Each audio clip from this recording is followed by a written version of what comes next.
Welcome, everybody, to the Journeymen Lounge podcast.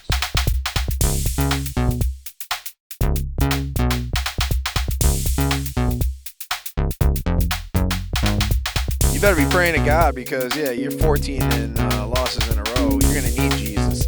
Am I wrong? I thought you were pretty wrong, yeah. Welcome, Journeymen Lounge podcast listeners. We appreciate your tenure. I hope you like and subscribe. We're getting close to that 100 mark where my paintball gun will go out to our 100th subscriber. So make sure you like, comment, and when we do hit it, send me your address. We'll figure that out. We'll figure it out down the road, but this is our 70th episode, and with that, we want to talk a little about that 70s show, right? Come on. Hanging out Down the street. Hell yeah, no. The same old thing. So I just thought, I didn't know is that we literally just said before it was. We're all right. It's based out of Wisconsin. That's right. They're cheeseheads up there, and that's just north of Pleasant Prairie, I think, or something like that. I mean, it's a show based in Wisconsin. Yeah, it Red goes Foreman, through a Eric. family, suburban family. Donna.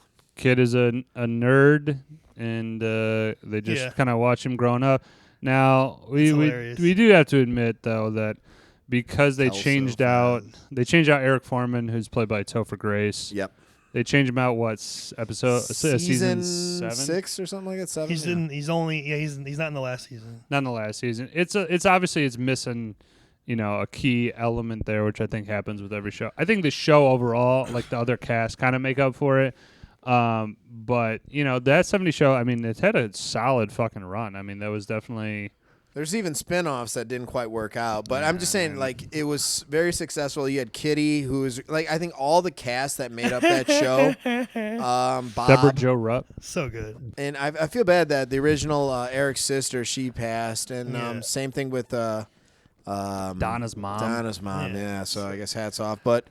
Hats off. Yeah. What no, hats off in the sense take my hat off, respect. Sorry, this sucks. All right, find a new way of expressing that. Sorry, hats off is not a normal. See, I love that 70 show. That was you're right though. You're right.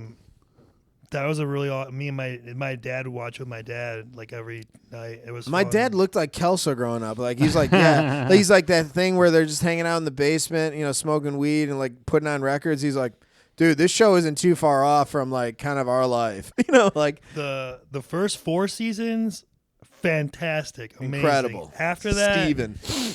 season 5 goes down a little bit, and then 6, and then 7. Every year it goes down a little more. I the think first 4 though, golden. I think it's that natural progression though of shows. Is that I mean, unless it's one of the all timers. Well, there is a decrescendo going down at the end of the season. It just doesn't keep having that steam. Also, I was gonna say they, back in the day, every show had to be 22 to 25 episodes. So they're their seasons now seasons are 10 episodes, 8 episodes. So, they're kind of all over the board. So now. They're basically doing 2 seasons in one, if you think about it. So 4 seasons, 8 seasons of another show. Right. It's in a long. So it's 100 or whatever, 80 some episodes at that point. So I don't know. A fantastic show. Love, like you said, love Kelso. He's Steven, I think that. Hyde's awesome. Fez.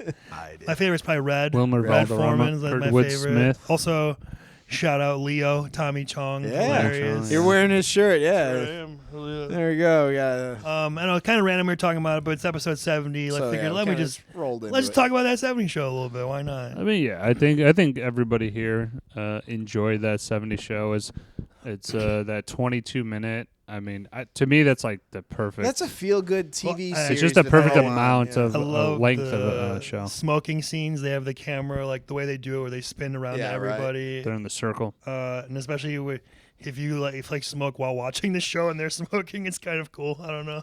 It's funny. So anyway, I'm good with. For our younger viewers, go check it out. But for the ones who know, maybe rewatch it. Yeah, I always go. You gotta start with the original content. You can't go into that 80s show. Right. No, start with that 70s show for sure. Form your own opinions about the show. Don't watch the 80s show. It was terrible.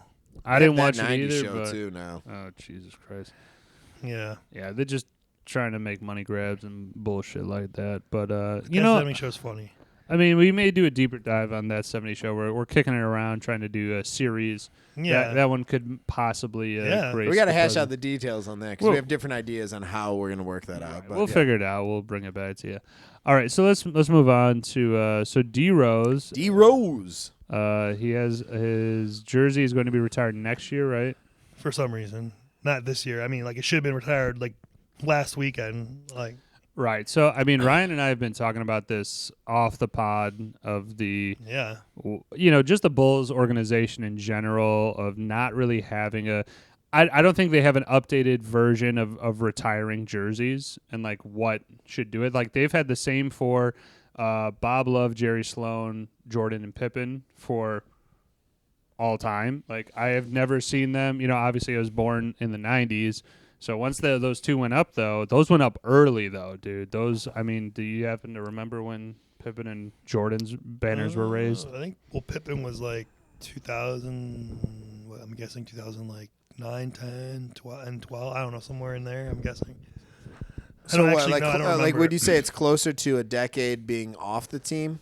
I don't know. I mean, he played up to the mid 2000s, so I'm sure you. So that's actually pretty early. Probably so need like at least like 5 year gap or something. I mean, know. Jordan's was up there real quick after I mean, he retired. rightly so, but yeah, I guess. I want to say like 2004 maybe when he stopped playing. 2001. Dude, eventually, if we keep retiring jerseys, we're gonna have to go by decimals. You know, if you think about like 200 years from now. What do you mean going by decimals? Well, he's just saying like his old numbers will be done. Like you retire too many, like, whole number jerseys. Let's what do you got? Let's look at this from a mathematical standpoint. I'll be long dead before this is an issue. All I'm saying though is that like there's 100 numbers, and the Bulls in general have not retired a whole lot of numbers. 1 1 through 99. So there's still a shitload of options, and obviously it takes a lot for a team in general to retire that jersey and go, hey, this is an honor here. I just simply would like the Bulls to move a little bit quicker. Like in terms of people that I would throw out, obviously D Rose was on the short list of this, but I would go with a Joakim Noah. I think his stats are really right on the line of what kind of gets you to that upper echelon. I wouldn't. But do you guys have anybody else that would you would think, that they should have retired him? I'm thinking of one more as well. But why don't you guys go ahead?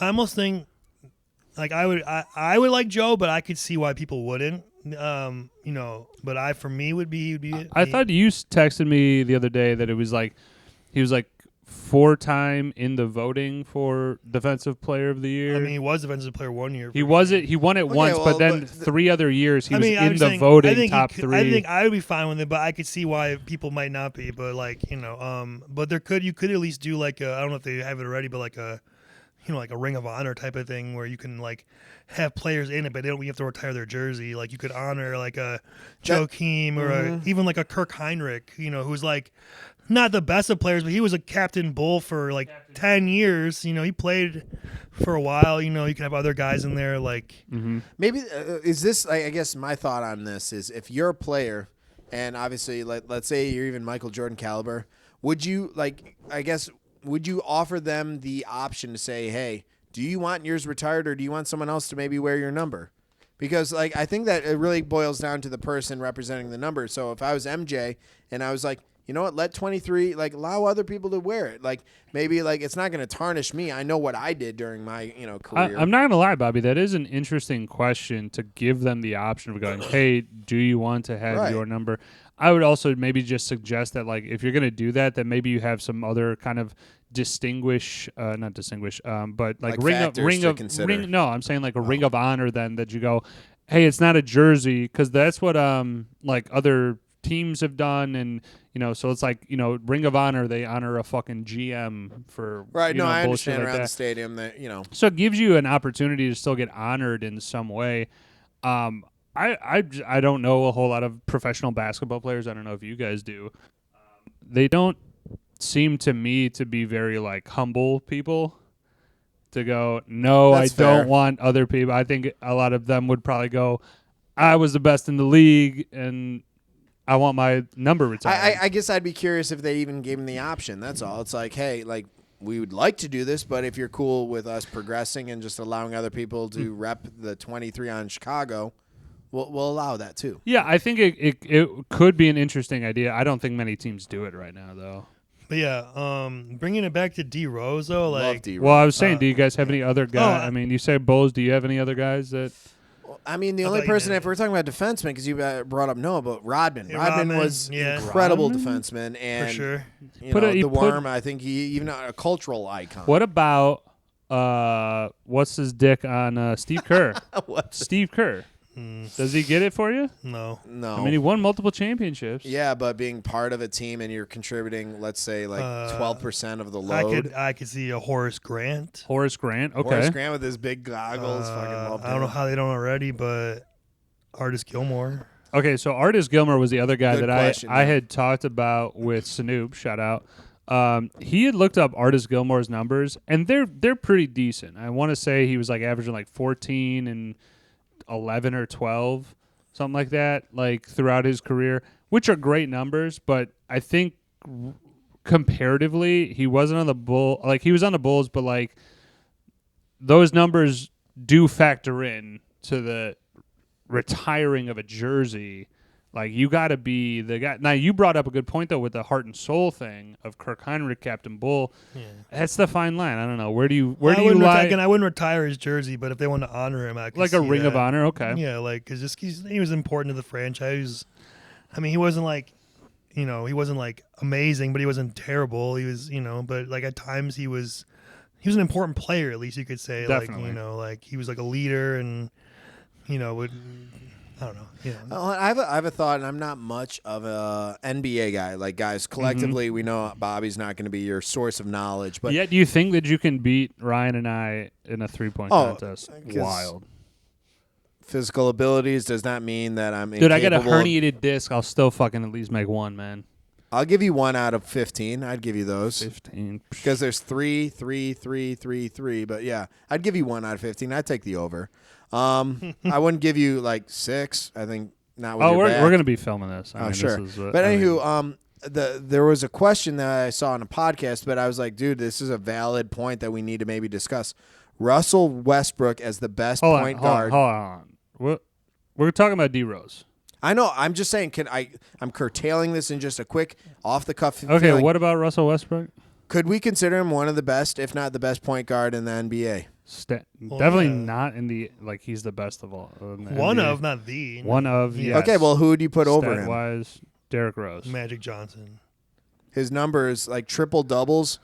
Yeah, but beats I mean, Magic Johnson's. That's for people who are stat whores, and they go, "Yo, Yeah. this is Okay, but I'm saying it's worth a conversation. That's all. I'm not Grant- saying I definitely agree that it's worth a conversation. I think we need to talk a little Stat bit more whores. about D. Isn't that kind of the whole point? I think we need to talk more about D Rose though. 'cause I know. We're I'm bringing it dialing up it as back. that. Sorry. Okay. But I'm just saying I do agree that it warrants a conversation. We'll kind of touch on that though. I think in that as we're discussing the jersey retirement and all this stuff, stats definitely play a factor. I would say just for the one quick point, Russell Westbrook, I think people look at him going, you are one of the best because the stats are unbelievable. He's been doing Incredible. it at a high clip for a long time. But where are the accolades? I mean, yes, he has Okay, gotten... that's D Rose. Where are the accolades? Same He thing. got because hurt. I Derrick get that Rose he got got hurt, but I'm saying MVP Derrick though. Rose And he got MVP, and he was carried. an absolute fucking unit, but he never got a title.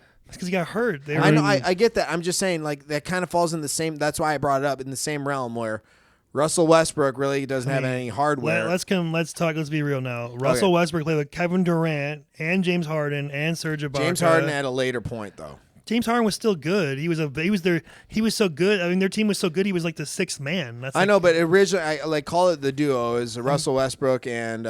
you have Durant and Durant. Harden and Ibaka, and they were fucking. Real. But to put up those numbers, regardless in the NBA, I think is Derrick incredible. Rose had Joe, who's not an offensive guy. Carlos Boozer, who was nothing like he was in Utah. Got paid, I though. like Boozer, but yeah, I mean, he was a backup. He had no help. Keith Bogan's our starting shooting guard for their good. No, I season. got love for D Rose. That guy was crazy. He would Like, carve up defenses, carve them up. And I like Derrick Rose at his best versus Russell Westbrook at his best. Derrick Rose, I think he's better. I mean, Derrick Rose in terms of the ability to score, which Russell Westbrook, that's the one part of his game that's not there. You're really right. there. I mean, when he was younger, he would be throwing down crazy dunks and shit like that. But now when you get older, and we were just talking about this, is like when you get to be an older point guard, your skills set has to change because if the speed isn't there to blow by people anymore, you have to develop your shooting game, which I think Derrick Rose, again, it's tough to compare the careers of two guys that one was monumentally changed after he tore his ACL. I don't think Russell Westbrook ever went an season-ending injury. Well, Russell Westbrook notoriously, I'm sorry to cut you off, go ahead. recovered from, I think, like ACLs and stuff. Like, he's real, like, freak athlete in that sense of, like, being, like, super healthy. Like, I mean, even if he gets hurt, he came back. But I just think, again... I just meant in the... Just to clarify, I meant in the NBA, I don't remember him going, he tore his ACL and then had to come out for, back. like, a season they or both, two. I think, suffered similar injuries, but I think Derrick Rose, for some reason, obviously affected him way more and was clearly... It put the fear in him. That's what scared clearly me. worse, I guess. I mean, I don't have, like, the x-rays or whatever, but... I think Derrick Rose's mindset definitely had to change a little bit because you're coming back, and they made the whole thing. I mean, anybody who was a Bulls fan in the 2000s. When did Rose do his shit up? 2000. He was a rookie. I'm sorry, 2008. 2008. Yeah, but I was gonna say by 2010 or like 2009, he was. I'm just saying anybody he was carving people in the Bulls fan, they had the whole thing, the return, right? They showed him working out. They got the hype up for sure of like, okay, coming back, what's going on? And I think he didn't fall flat in that. I think his expectations, people delusionally think, hey, he's going to come back. He's going to come back 30-point games. He's going to do what he needs to do. He came back. He didn't do as great as that and lost the explosiveness, which understandably happens when you tear a fucking ligament like that. And I'm never gonna say ever that Derrick Rose fell off, but clearly his time with the Bulls was kind of marred by the, that's what he's remembered as the highest of highs with the MVP. Yeah. But then that ACL is always the coulda, woulda, shoulda. What would have happened? To like Penny Hardaway, or we were just talking about that. We were talking about Penny. That guy was a problem. Freak athlete. Penny Hardaway is like Magic Johnson 2.0. How tall was Penny? 6'7" point guard, could dunk, pass, shoot. Yeah, hops. He had some quickness. Not like D Rose quickness, but both are like young and explosive, and both had leg injuries that just deterred their careers completely. Deterred, great word.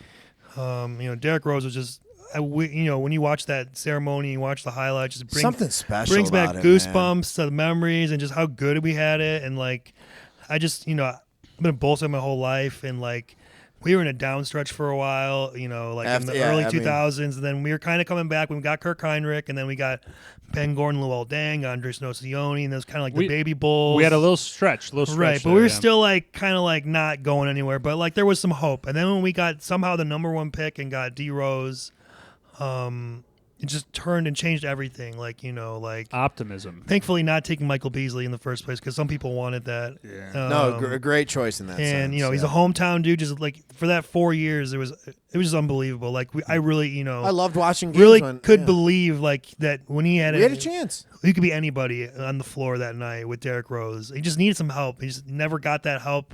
I was watching the game the other night actually on YouTube. I put it on. And it was like, Keith Bogan's the starting shooting guard, and he's horrible.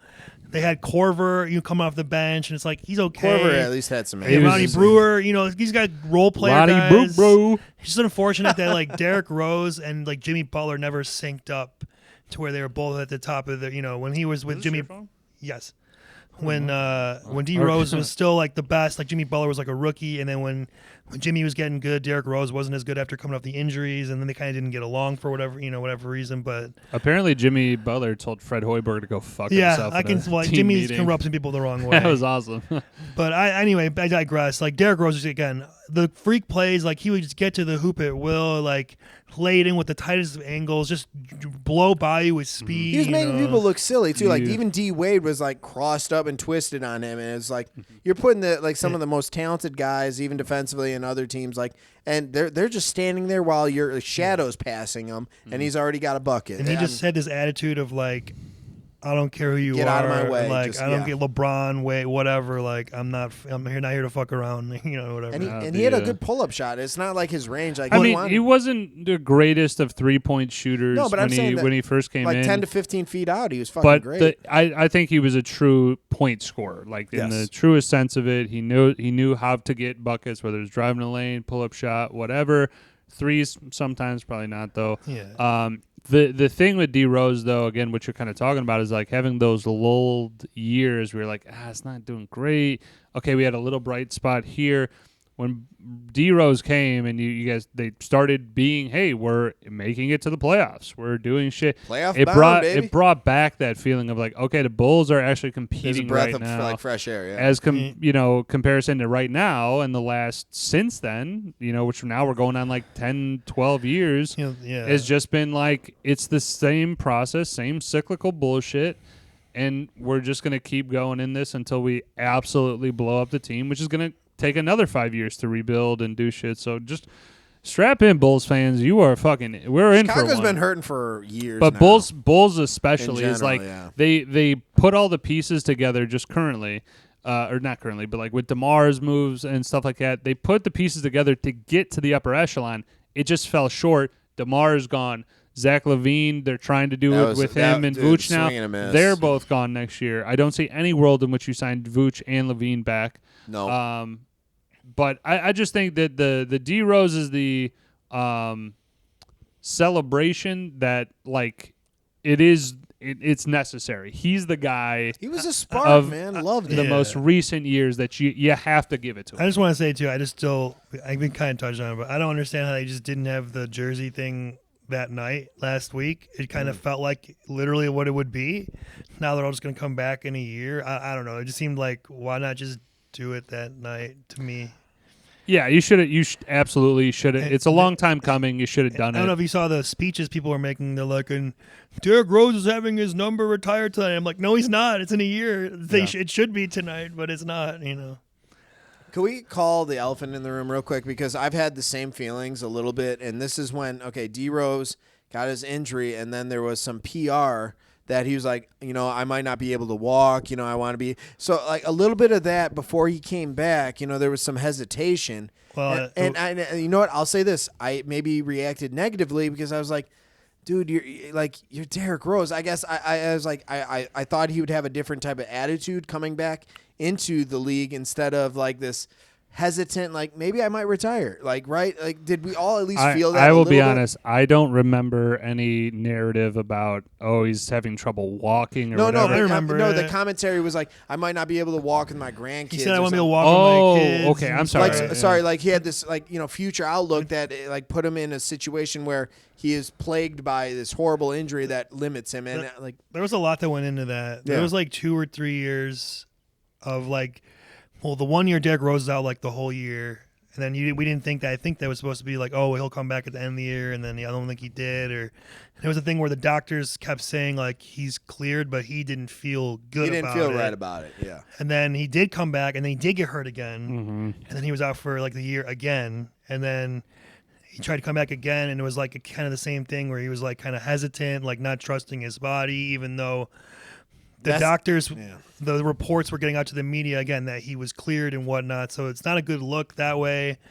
Plus, we were just, we had a good team and he's our guy. We need him to have a chance, have a true chance. Even though Thibodeau was a hell of a coach and made like John Lucas III and C.J. Watson and guys like that, like good point guards, in his absence, and Aaron Brooks and so forth. You keep going down the list.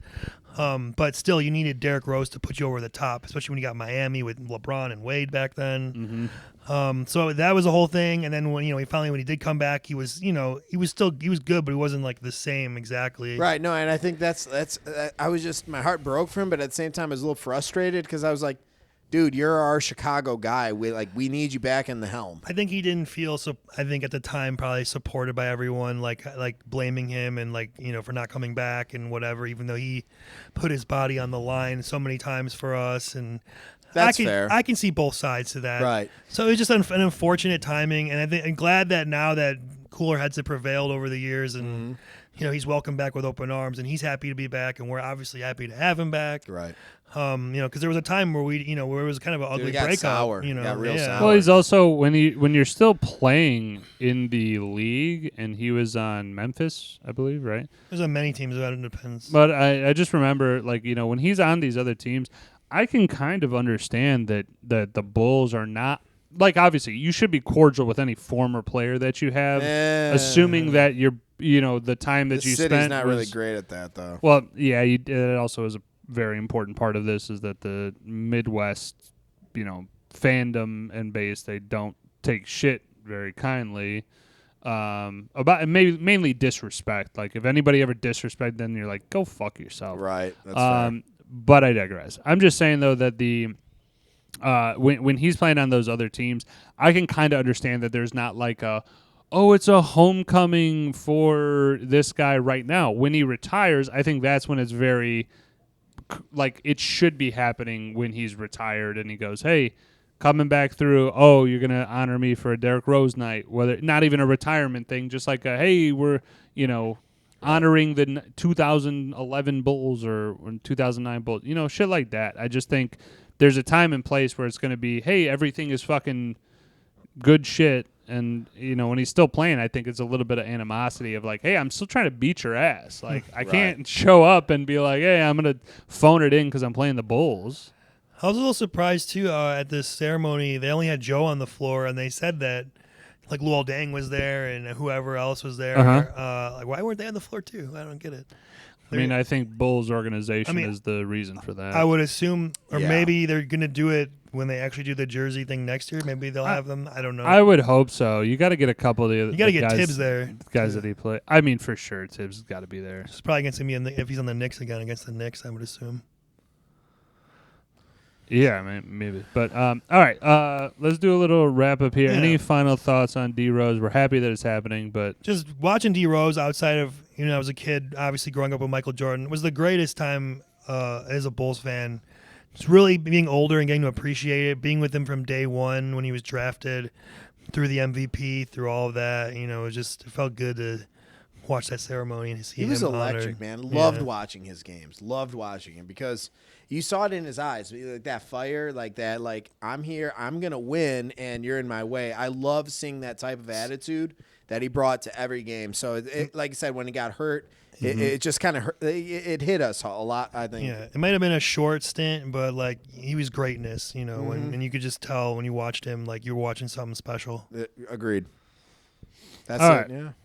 Nice. Great ball on that. D Rose, go get a jersey. Number 1, baby. All right, so I fucked up because I forgot to tally up the regular season picks and all that shit and what our numbers were. It's all right. Don't worry about it. I'll do it on the next one. We're gonna just do the picks for the playoffs here real quick. I just want to see what you guys are feeling here. So Saturday we got Chargers Texans. I got the Chargers. I think Texans are a joke right now. Chargers. Yep. Steelers Ravens. Nobody's touching the Ravens. Ravens. I don't see it happening. Broncos Bills. Same thing. Nobody's touching the Bills. Yeah, probably Bills. I'll go with Bills too. Packers Eagles.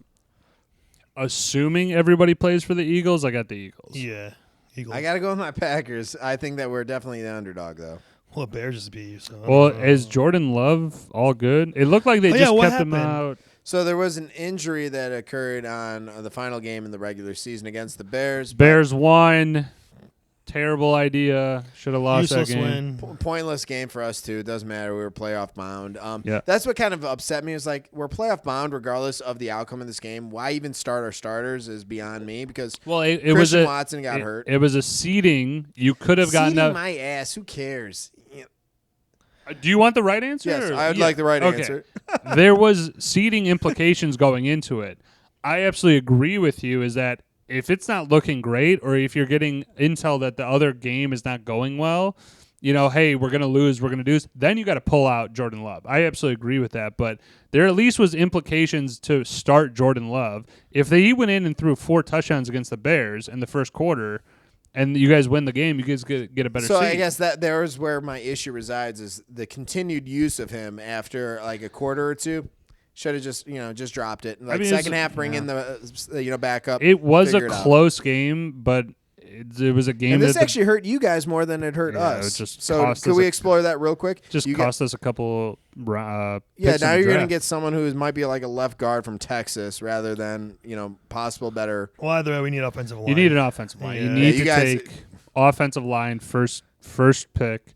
Or trade back and get more picks to get more offensive linemen. I'm just saying I'm also fine with going after a trade. Like fair. Go after a trade for a number one offensive lineman, maybe a guy who's like, hey, this team is we're done. They're not competitive anymore. Left guard or left tackle, I could give you some help. Just something that gives you stability on the line. And if the Bears don't address it, then I go, you're actively trying to lose. Then that's the only reason that you don't address offensive line, when yet again it's the biggest problem of the Bears.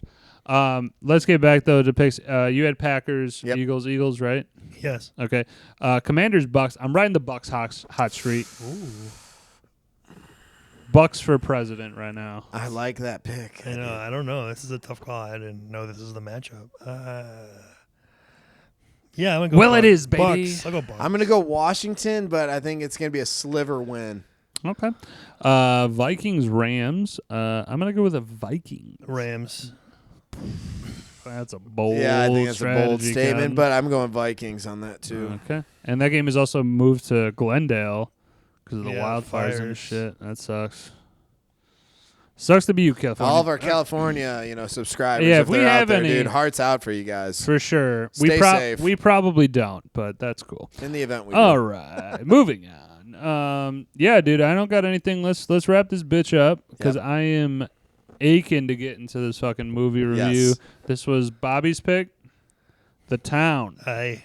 It's going to be fucking... You were going in, aye, Jackie boy. Oh, yeah, dude. We already got Fergie here all, mic'd up. You'll ready hear to some go. fucking accents coming up soon. Grab a beer, take a break. We'll be back. All right. Peace. Take care.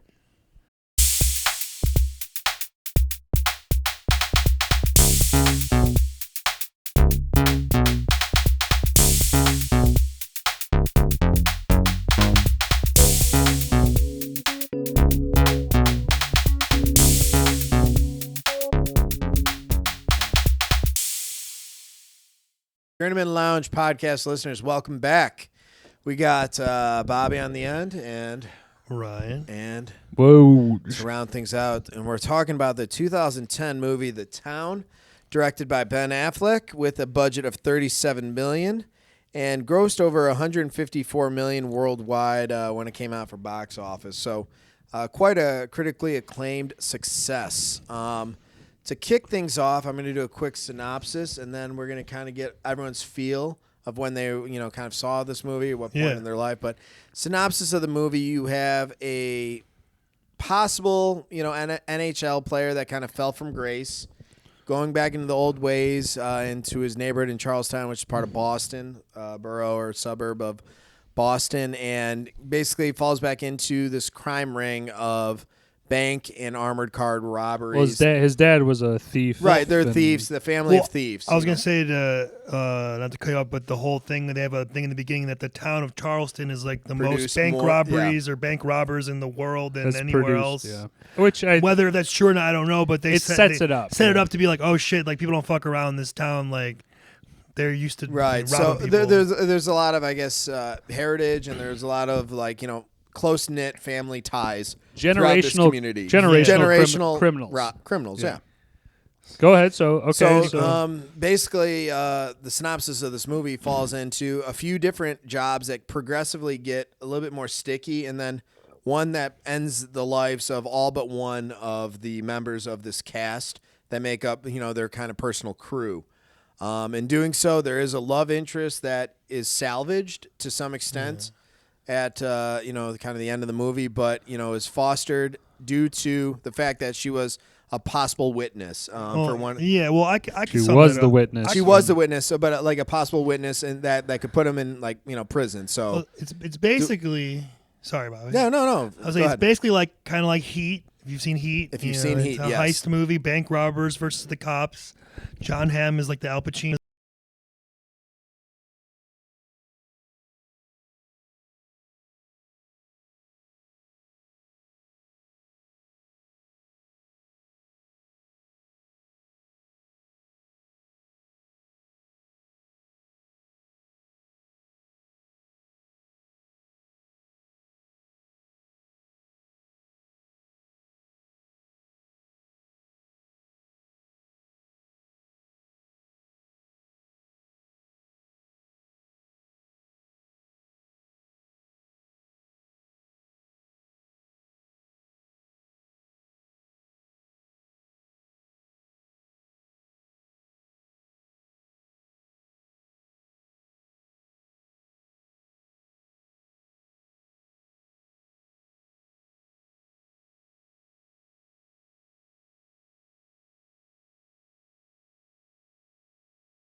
Okay, let's see. Now it's coming through. All right, coming through. What the fuck? Well, you guys talk. All right. All right. I'm talking. Can you hear me? Yeah. Okay, buddy. Elf. Buddy the Elf. All right. No. So let's. So for those technical difficulties, Ryan, bring it back to kind of your final thoughts in case you got muted. Just a synopsis. Oh, so anyway, if I don't know where I'll just start over because I don't know where I went. So basically, I said it's like Heat, kind of, where you got the cops versus the bank robbers. Al Pacino would be like John Hamm in this movie, or whatever, and then the bank robbers would be Jeremy Renner, Ben Affleck, and he'd be like the Robert De Niro, Val Kilmer crew. And then you got the love interest Claire, played by Rebecca Hall. During the movie, there's 3 heists, like main heists, and the first heist is where she's a bank manager. They at the end of the thing, they take her hostage, and Ben Affleck is tasked with kind of keeping tabs on her in case she goes to the cops or what she knows or doesn't know. He ends up getting too close, falling in love with her, and starts dating her behind everyone's back. And then, like I said, they kind of find out, and things kind of get muddied and complicated. And then there's the main thing is like the heist, right? Or whatever. So, like I said, this came out in 2010.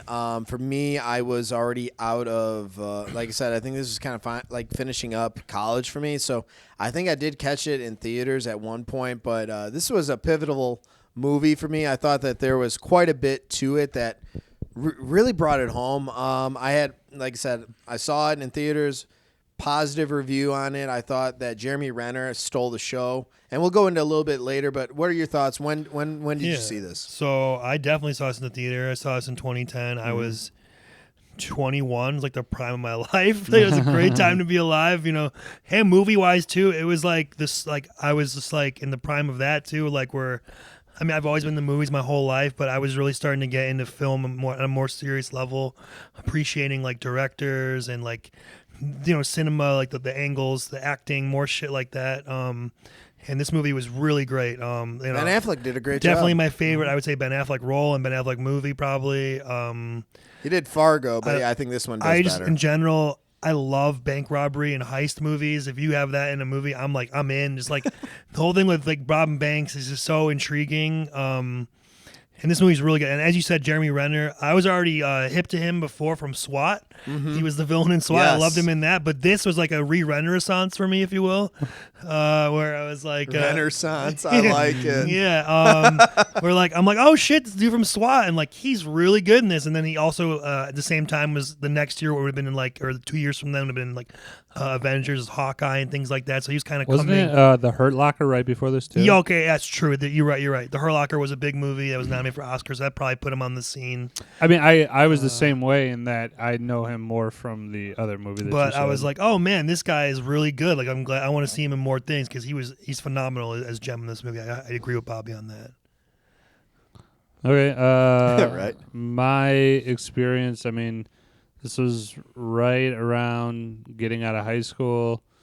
I mean, just as Ryan said, just a great time to be alive. I mean, give me an action movie. I'm definitely the same with like heist being like it's very always an interesting type of movie that I do enjoy, but just in general, like this is just a good action flick. They go and they have a couple scenes where it's like, oh, you're fucking doing this and then this.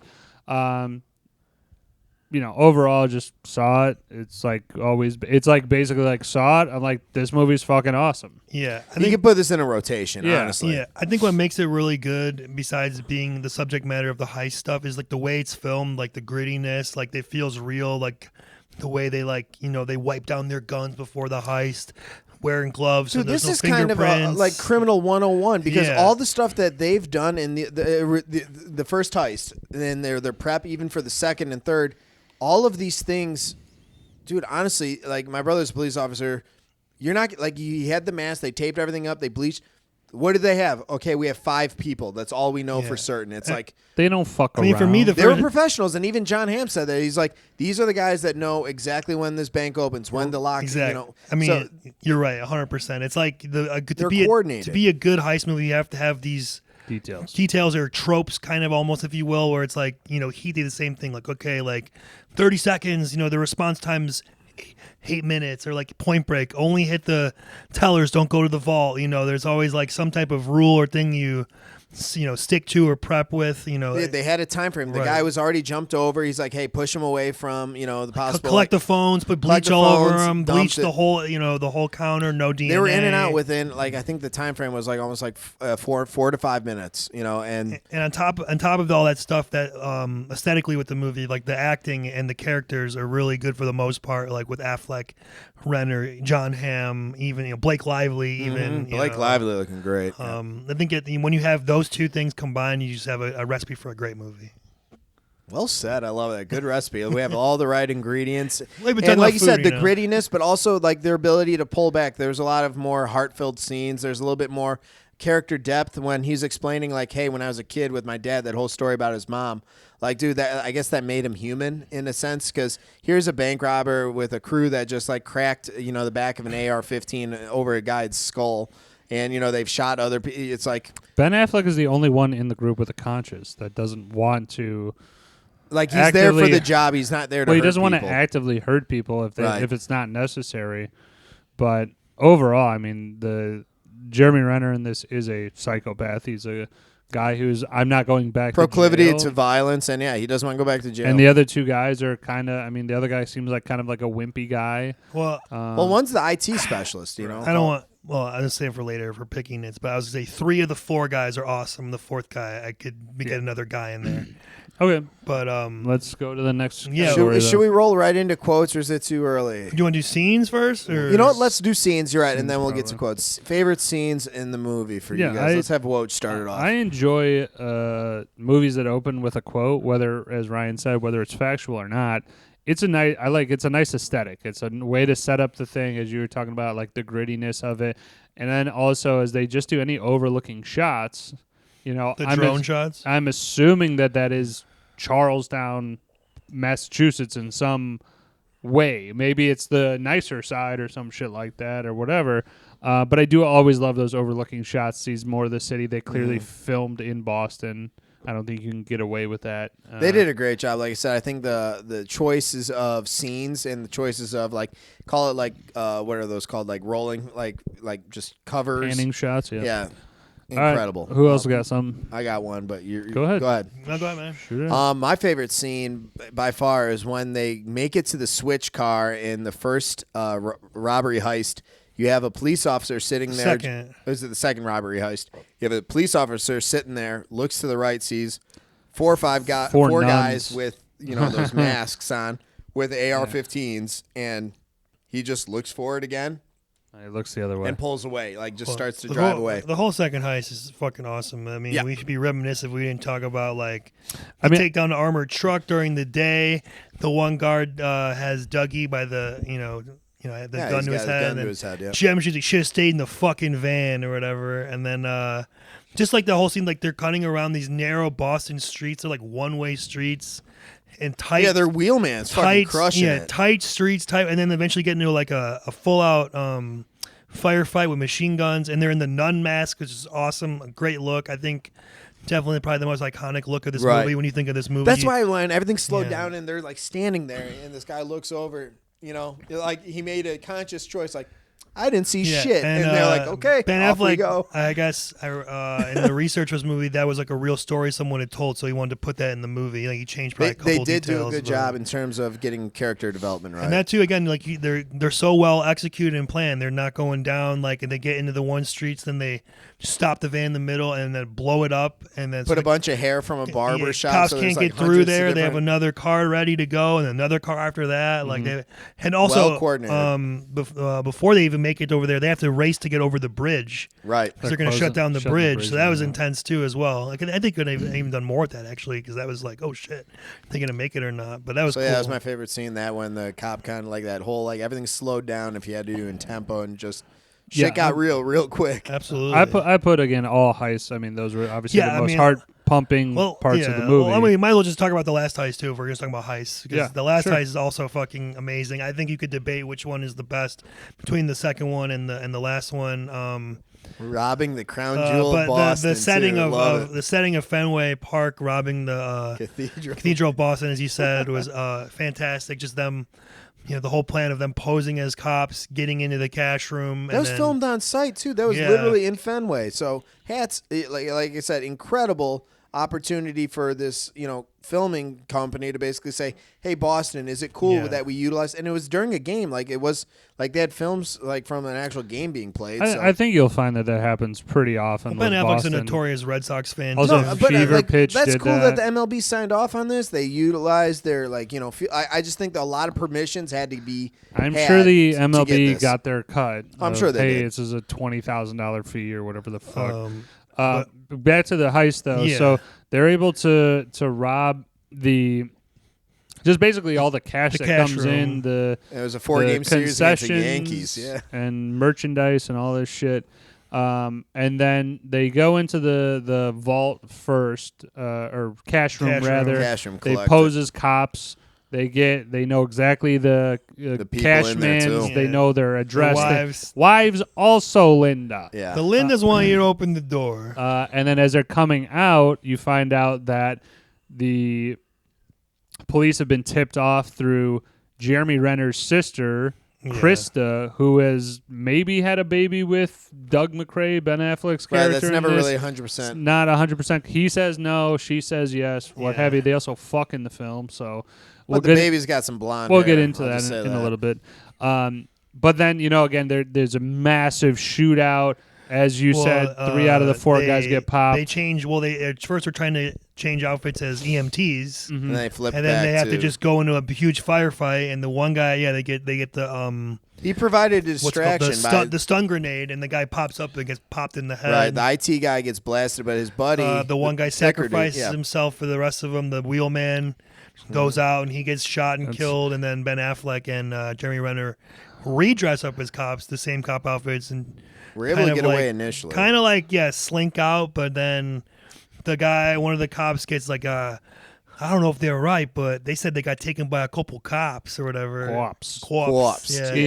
That guy hits it real hard in the. So what's his name? John Hamm is on Jeremy Renner. Then from that point, I was just going to lead into the next thing I was going to say, which is also an awesome scene where he's like officer, or whatever, and then eventually he's like Coughlin.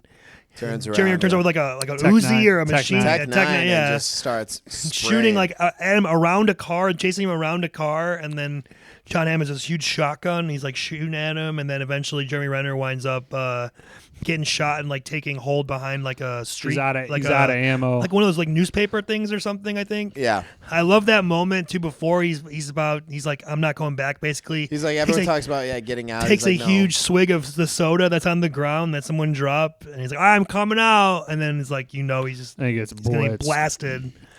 So I come out, start It's almost blast. biblical in a sense where it's taking your last drink of wine or whatever. So it's he knew going into this this was kind of. I would definitely say those are up the there heist for scenes sure. are obviously among the best. Yep. I would. Oh, go ahead. Yeah, no, go. I got when the John Hamm is breaking down the crew of he basically gives a whole backstory of this is Doug McRae. He was a professional hockey player. This is who's Jeremy Renner? James Coughlin. James Coughlin. This is Krista. Right, he blah, walks blah, him through the crew. I love the whole thing, and then as they're doing the shot, I think it's a trope, definitely in mafia movies type of thing, where they got the pinup board. And, it happened in American Gangster. Mm-hmm. Oh, this is fucking Bobby Blah. Yeah. I love those scenes though. They set up it actually gives a little bit more background that if you didn't pick up on it. So it kind of gives you a little bit more breakdown there. Yeah. And then also I got the meeting with Stephen McRae. So that's Doug's father, Ben Affleck's father. Taking heat. And they go and it's such a dad who's a criminal and a son who's a criminal, trying to change. And it's just think about making a change, taking heat. Yeah. Yeah. It's just that was a good scene. You're right. It's definitely it brings it down to oh yeah, Doug, this is what you're looking into your I almost future. feel they could have had one more scene with him like that. I like the one they had though. Well, Stephen McRae is played by Chris Cooper. No, it's Chris Cooper. Yeah. Okay. Chris Cooper's a phenomenal fucking actor, dude. He's in a bunch of shit. And guys, believe it or not, I did a little bit of digging into this. This movie American itself, Beauty. Raw, was around 3.5 or almost 4 hours, and he had to cut it down to just. So it started off, let's just say 3 hours 50 minutes. He cut it out to 2 hours 50 minutes, and even then, the studio was like, "You got to take another half hour off this." Or I was gonna say I have the extended cut with the 2 hour 45-minute cut. I watched it too. It's good. Had a couple more scenes. I'll ask you about that in a little bit, because I'm curious on what those scenes are. Yeah. So. I guess this kind of already walks our way. And we got more scenes. Let's talk about more scenes. Sure. Well, it definitely got the one of the best scenes. Yes, I was wondering on someone who's going to say Doug needs Jem's help fucking up a couple guys who harass Claire, but he doesn't want to tell him what's up. So right. I mean, I have it if you want me to read it, but I don't. Are we gonna let's just do it right now? Let's bleed it into quotes. It's a good one. It's good. Like, I need your help. I can't tell you what it is. You can never ask me about it later, and we're gonna hurt some people. Whose car are we taking? Whose car are we taking? Yeah, that was great. You just, for a second, he thinks about it. And then they go to visit the two guys, and they're fucking them up, and Jeremy Renner's like getting all like cocky, and he's a psychopath. Right, in and he's this like, movie. he eventually takes his mask off and reveals who he is. And he's like, "What'd you do to piss off my friend here, or whatever?" And he's like, "Yeah, I saw you, but you also saw me, and I know where you live." He shoots him in the leg, and he's like, "There goes college soccer." He shoots him in both legs. Yeah, What a psycho. He's like, "Hey, look at me. See my face? You tell the cops, all right? But remember, I've seen yours too." So it's like, dude, that was hard. That went fucking awesome. That was hard. Hard, super wicked hard. Wicked hard. Boston accents are also really fun. I was gonna say that also makes this movie like definitely they do a good rewatchable. job, It's fun to see that. And Ben Affleck's obviously from there, so he gets like real Boston people in it, which is good. I like there's like a quick shot of as the nuns, they're slow-mo driving past the kid. Yeah. And the kid is just as they're about to pull up to the job. I think a pretty tense scene was in Doug and Claire have their lunch date, and she tells him about her sunny days, which comes back later in the movie. As at their the end. tip off, and then Jem unexpectedly shows up while she bringing his home. Yeah, when she walks up to go to the bathroom, and he's trying to get him out of there, and then she's at the table, like cat's out of the bag. Now he knows that they've been dating, and then he smartly has to cover the back of his neck with the tattoo on it because Claire's seen it during the robbery or whatever. So I thought that was a good scene as well. The last two that I have are the McRae Coughlin conversation at the graveyard. Shit gets intense. And then obviously the Fergie conversation where I didn't mention those because we were going to do those later. We are going to do a little reading. But those are definitely those are easily top three for me. All right, I'm good on scenes. I'm going to go to my monologue right away. So one of my we're going to quotes. We're doing the quotes, but we've done kind of table reads, and they're going to do a part of this. I'm going to do a monologue. This is the John Hamm interrogation of Ben Affleck's character, and I'm going to just dive right in. Go ahead. You and your boys didn't just roll a Star Market over in Maiden for a box of quarters. No, you decided to bang it out with the North End at 9 o'clock in the morning with assault rifles. You fucking dummy shot a guard. Now you're like half off sale at Big and Tall. Every cop's in line. Fortunately, though, for you, this guard, who is 2/3 a retard, has miraculously clung to life. Now, if it were up to me and they gave me 2 minutes and a wet towel, I'd personally asphyxiate this halfwit so he could string you up for a federal M1. And the end of the story with a bag over your head and a paralyzing agent running through your veins. This isn't fucking Tommy Hopscotch anymore, Doug. But I want to say one thing. You're here today so I can personally tell you that you're going to die in federal prison. And so are all your friends. No deal, no compromise. And when that day comes, when you start trying to be my hero collaborator so hard that I have to slap you to shut up, and it'll come, despite your pitiable, misguided Irish omerta, when your code of silence finally gives way to fear of trafficking and cigarettes to prevent sexual enslavement, I just want you to know that it's going to be me who told you to go fuck yourself. Nice. Yeah, John Hamm's that was an incredible scene. I would just say I like in the beginning though he kind of hits the Boston thing a little harder. He's like, it's like you and your boys didn't just roll over a Star Market over in Molten for a box of quarters. Star Market in Molten for it's kind of like making fun of him. So I really think that was one of the pivotal scenes with John Hamm. That and the one with Blake Lively, kind of walking her through like, hey, there's some serious shit that I could easily walk you into, so you better start cooperating. All right. So she's fucked, and we'll talk about that. Well, should we do a chronological order, and that would mean that the Dougie Jem scene is first, and then that leads into the first. I mean, I got some other ones to pepper in first. Oh, you want to do just like other quotes before? Why don't we do other quotes, and then we'll end with it too. That's cool. All right. I like just in the beginning, the first heist that Ben Affleck sees Claire trip the alarm. Mm-hmm. And with the mask, he just has his head tilted down, but it looks like he's staring right at her. It's just simply just like, we gotta go. And he just I don't know why. It's like he knows what's up. He's trying to be compassionate the whole movie, but it's just fucking I don't know. As Jem he's talking about the witness and stuff. Jem is like, yeah, I'll take care of it. He's like, you go within 100 yards of her, that's 10 years. You got 2 strikes against you. They're gonna bury you under that jail. Just like, again, why would this guy? I mean, Jem, the whole movie is like, dude, you're the wrong guy. You're not the guy to go intimidate the witness. There's no way that you could play it lightly. And that's actually to add to that for a quote. He's like, oh, yeah, my boy here, he works so hard. He's always taking his work home with him. Yeah, like, and that look that he gave him, he was like, dude, I think Ben Affleck kind of took half a shit because he's like, things got real quick. Definitely. He's like, he's like trying to court the girl Claire. He's like, I'd like to have a good cry at the nail salon, you know. I guess you do it here at the laundromat. Yeah. You know. The lawn, yeah. What do you got, Ryan? Throw some out. They're like Jem. He's like, if we get jammed up, we're holding court on the street. Love that line. Then eventually Doug is like, remember who clipped your nuts for you? Take the chemical. I can't wait. Let's see. When he's talking to the cops, he's like, hey, next time you guys want to take pictures of me, just call ahead. You know, we can do better than a barbecue, calendar shoot, you know, maybe topless, lubed up, whatever you guys are into. The FBI cards intended a half-inch thick, matte black, about 3/4 way down the rear windshield. Stadia pigtail, BPD half and half. Every peewee in town knows what the FBI rear antenna looks like.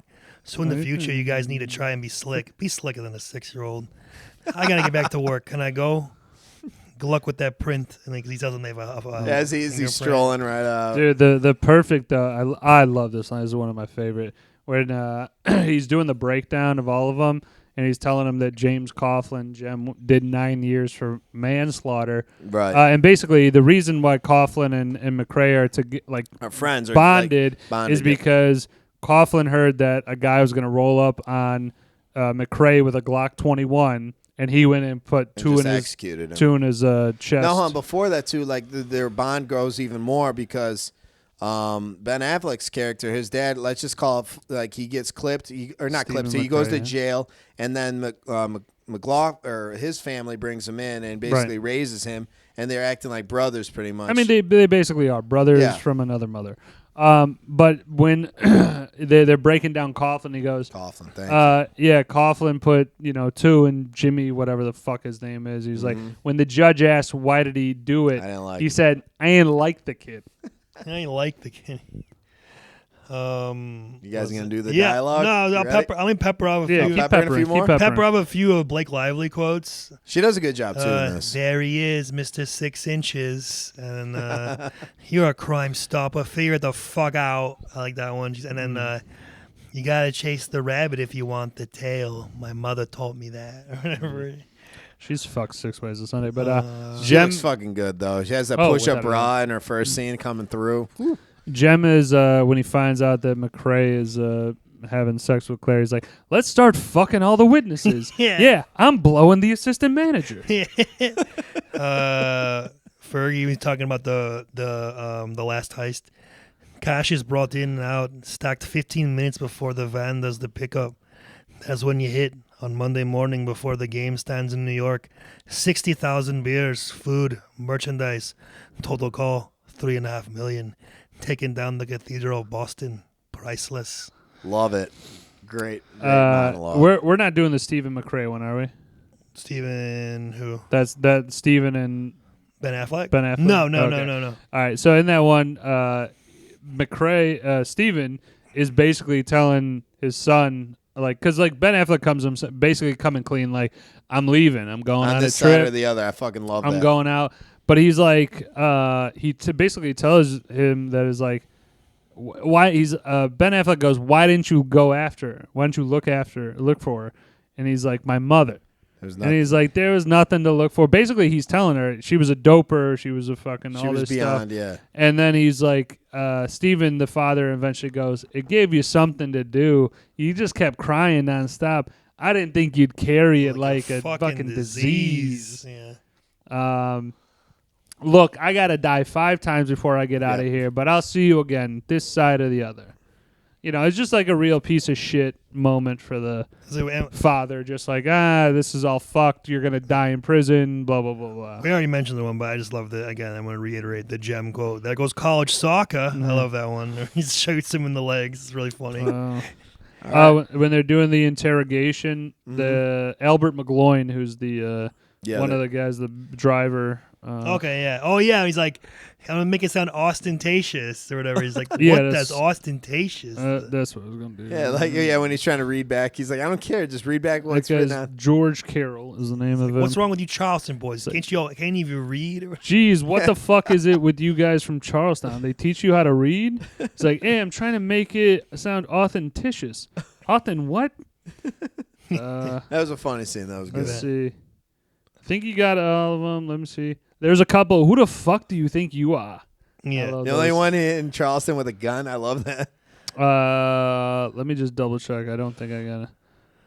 Oh, dude. I don't know why, but this one gets me. It's just like, this is going to be a motherfucker. You know that, right? Like when they're talking in the game beforehand.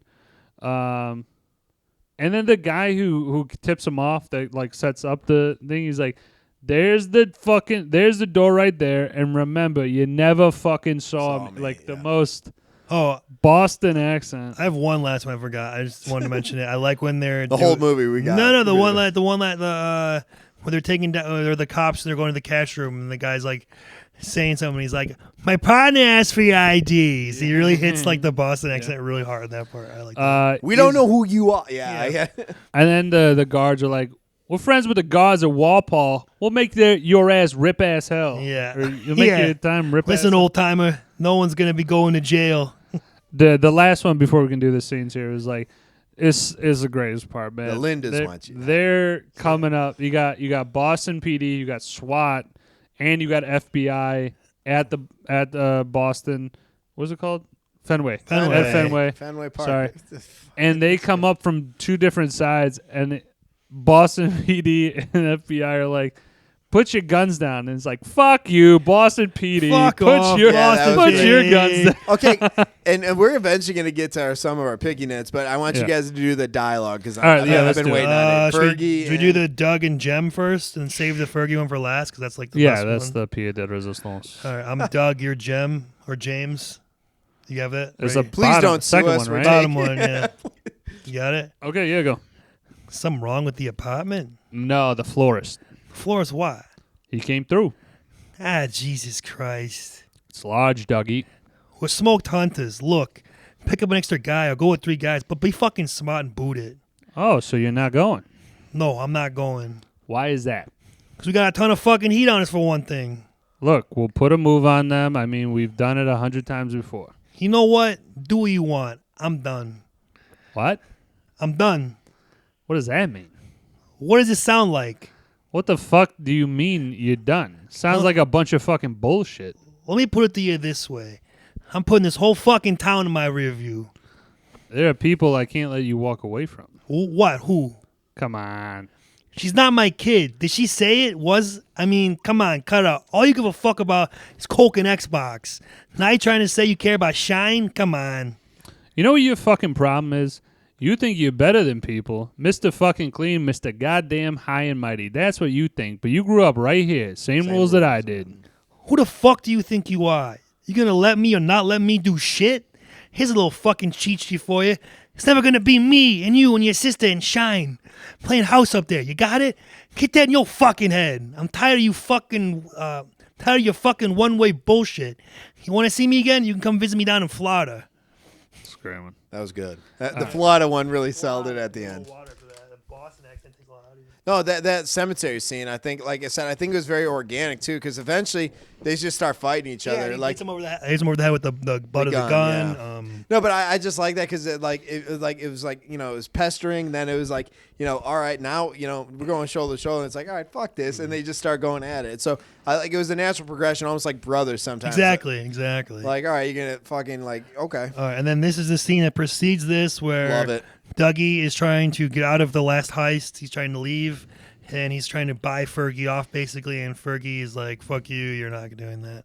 So let's start. I'm Doug? Okay. Yeah. Oh, you're Doug. You're Doug. Fuck you, Doug. Yo, Doug. I'll be your Doug. Don't get up. How you doing, Fergie? Listen, I wanted to stop by and tell you myself, whatever this thing you got going on, I think my guys can handle it without me. I wouldn't hire them without you, and I wouldn't hire you without them. You're a unit. Look, with all due respect, I didn't come here for a debate. I'm not doing it, so, work it out however you can and calm down. He reaches for something in his pocket. It goes against my better judgment, but just out of respect, smooth things over. Take this, Ferg. All right? I'm not going to cut it. Do you think I'm going to put your flipper head on this? You're going to do what I ask. All right, okay. Let me ask you something. Who the fuck do you think you are? The only guy in Charlestown with a gun? You guys run numbers and pump dope. You're an old guy with a fucked up face, and all those glory years are behind you. I ain't fucking working for you. Got it? If you got a problem with that, I live at 551 Bunker Hill Street. Stop by anytime. You know where to find me. You're going to do this for me, or I'm going to clip your nuts like I clipped your daddy's. Don't talk to me about my father. Son, I knew your daddy. He worked for me for years. Then he wanted his own thing. You play the horses. They either kill the horse with a knife or with chemicals. When your daddy said no to me, I did him the chemical way. Gave your mother a taste. Got the hook into her. She doped up good and proper. Hung herself with a wire on Melnick Ass. And you running around the neighborhood looking for her. Your daddy didn't have the heart to tell his son that he's looking for a suicide doper who was never coming home. If there's a heaven, son, she ain't in it. Dude, he Holy hits, fuck, he that hits was the great. doper. So she's a suicide duper. Suicide doper. That was incredible. All right. Transported. Scene. All right, good on quotes. Let's move on. Yeah, we did the whole fucking was movie great. on quotes, essentially. Well, it's... All right, okay, I want to move it, I guess. I think our all obvious decision is who stole the scene. Or Jeremy Renner. Right, no, but I'm saying outside of Renner, let's try to explore. Outside of Renner? Yes. I'm going to go with fucking... probably Fergie. I mean, Pete Pete Postlewaite. Postlewaite. Yeah, he's really... I think he's the most memorable. I just want to say that I think John Hamm does a fantastic job. That was my vote. I think John Hamm really played that. I just think that FBI, when I think of this movie, I think of Pete Postlewaite more than John Hamm for some reason. I don't know. No, that's fair. His performance is so great. I mean, it's probably, honestly, though, John Hamm's best performance in a movie, I think, or my favorite, at least. I would agree. I think he really brought his A game to this one. It's definitely one of his more villainous roles, which I think he was perfect as a dickhead detective. What did you have anyone you want to mention? Any other supporting any other people besides outside of Renner and John? Because Renner won it, dude. Renner, I think it's 100% Renner wins. Yeah, I kind of agree with both of what you guys had said there. I do just have a couple of the who's that? What is the thing called? Oh, who's that guy? That guy. Okay, That guy. Before we get to that guy, I just want to say I would also mention Blake Lively does a really great job in this movie. She does. As a kind of trashy, skanky Boston. She's almost like a necessary antagonist to some extent. I think she's great, but it definitely is I think there's times where it's over the top a little bit. Sure. And I she's definitely going for it. If you could have reined it in a little bit, I would have been like, this is a phenomenal I kind of like how she kind of goes a little over the top. I feel like me too. I think that's some more suitable. Definitely Boston ladies like that. Because there was some pride in it. They're like, no, this is I get it. And then also we did mention him a little bit, but Chris Cooper as his dad, I think is a really great actor. I think he's great. They should have given him more scenes. Yeah, I wish one more scene with him would have been nice. Yes. Yeah. All right, so on to the who's that guy? That guy. I have three. Quite a few that I guys. Three. I kind of like one. I think that's for me, but.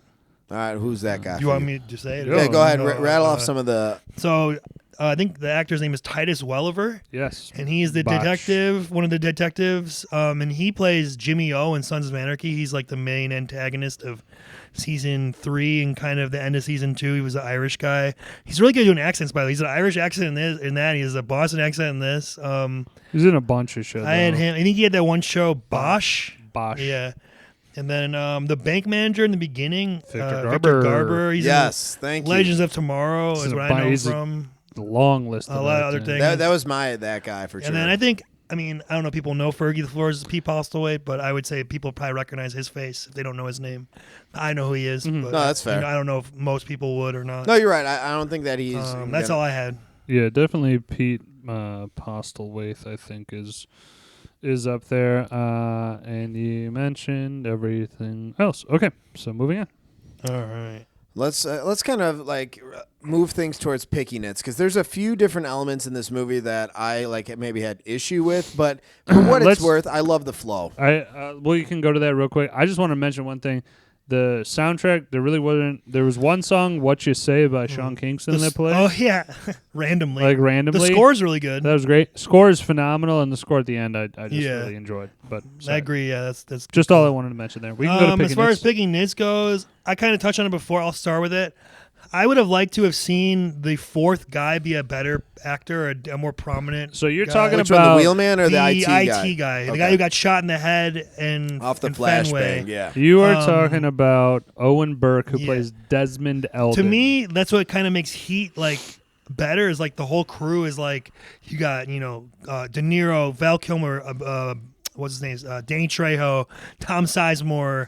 that's a hell of a fucking I'm just saying. cast, I though. know, but I'm saying like okay, but like even so, You're saying a little bit more. the third. I like the wheelman. The wheel guy is good. The wheelman, he has good in the interrogation room we talked about earlier. Woj brought it up. Albert McGloin. played Albert by McGloin. George Carroll. He's got some funny lines, like when they're robbing the van. He's like, they haven't been robbed like this since James Francis, or I forgot whatever name he says. But the fourth guy doesn't really have any lines, or I don't even have any dialogue really, barely anything. very. But doesn't that few. kind of play to the characters, like his role in the crew? Like, no offense, he's kind of the nerdier tech guy. I just think it's an opportunity for a better. You're right. I think there's room actor. for opportunity. It didn't have to be a huge role, but No, maybe. I guess casting couch. Who would you replace him That's with? the thing. I'm trying to think of a name that would be good. I mean, I think it depends on what type of role you're going for. Because, like, okay, Ben Affleck takes care of like the leader and kind of like more like put together guy, like bigger build, type of thing. Jeremy Renner is the psychopath, the wild card, if you will. Albert McGloin is the fat, funny guy, but also the driver. It depends on what you're going for. You can't really have a fat, funny guy. You could go for a more meek guy that's like a little bit more reserved, but then I would also think that they have some other characteristic. Like I'm thinking of like just as a comparison in The Italian Job, you had Sean, what's his name? Green. Seth Green. Seth Green. Yeah. As he's like the kind of nerdy, quirky Comic guy, relief. but then also throws in some jokes here and there. If you go that way, I would like to see like a Seth Green type where it's like a little squirrely guy, but also is like, fuck your mother, type of shit. You know who I thought could possibly fill that role? Because he does bring it up, and maybe this is an overstretch for me because maybe it isn't going to be the right mold, but he's never really been in a role that would highlight some like aspect of this, is James Van Der Beek. I know that, like, if you put him in an IT or more of like maybe a suave role, but he's still like their tech guy, I could possibly see it. But maybe, like I said, in this Boston-based environment, maybe it's not like. I mean, you can maybe go for like not a joking, but like make like a. Go against the trope of like maybe the IT guy is actually fucking jacked, and you just have like a fucking not a rock, but like a guy like that. Three guys that I think could work. I think number one, I think John Bernthal would be great. That would have been a good pick, but I thought Van Beek would be a kind of a weird like mix. And then you got kind of like a tough character now, like a tough guy IT John guy. Bernthal, you're right. That would be a great add-on. I love. I don't know if he could do a Boston accent, but I love Jake Gyllenhaal. I mean, he's kind of like at the I don't know Jake if you'd be able Gyllenhaal to would get play him on this 20. project. Now 2010, he's not as high as he was now as an actor. Right. He's still kind of on the come up, But what I'm saying though is that he kind of is too close to Ben Affleck. That's true. I'm saying he's kind of also a lead. He is. Kind of John Bernthal fits more of a better role of like a secondary guy. You're right. I think I was just thinking of a different light because I've never seen Van Der Beek in a serious I don't know if role he's like too. I don't know if he could pull it off or not, but I think maybe like a Joseph Gordon-Levitt or something like that. Like go in the smaller, could be. Like I think that'd be more of a stretch for me to. I don't know. Like, he's a good actor. I don't know. You have to portray. That was the right one. Bernthal's the right call. Yes, It's also about hitting hitting the Boston accent because everybody in this has heavy Boston accents. I think Mark Wahlberg is too old at this time to play it, but if he was like a younger Mark Wahlberg or something, then he's obviously good at the Boston thing. Yeah, sure. That would be my thing. I think I would go. Okay, no, that I think it's a valid point. Piggy Nit, they say in the beginning, it goes, "Everybody throw in your blackberries," and I'm like, "It's 2010. Was everybody rolling around with blackberries?" BlackBerry's still, dude. 2010, they were still. They filmed in. They were still prominent. They filmed I think they filmed in probably in 2009 too. So you got to think like a year ahead. Blackberries were a thing through 2010 for sure. It just was a weird thing. It was like, throw your Blackberries. They were in there. fading, but people still had them. No, I think that was still like a prominent mobile device. All right, I think. Yeah, go. Go.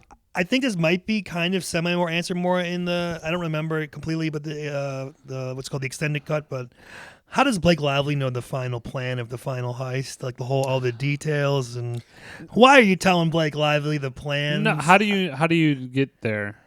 I don't get it. How do you think that she knows? Okay, she's I guess also Jem the would sister tell her, of I Jem. assume, It's the yeah. sister of Jem, so I'd imagine she has her ear on the pavement in terms of knowing that a job's going down, and she probably knows who the mark is. And to kind of branch off of that same thing, once she comes to the hotel and she talks about the necklace to Dougie, you should know something's up, that she knows about this necklace that you got Claire, that no one else. She's getting inside information. No one else would know, but you should at that point call this shit off or regroup. Well, you can't. Or, you can't. That's the part of it. I know that. Okay, well, he wheels should are in motion. There should at least. Okay, fine, fair enough. But there should at least be a scene before they go to the heist. Be like, guys, I don't have a good feeling about this.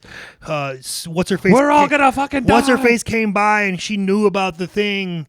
I don't know. Colin, I thought about this as a possible alternative route, at least towards the end, is you placate her. So if you're Ben Affleck, you kind of lead her on, like, yeah, you know what, after this, let's go.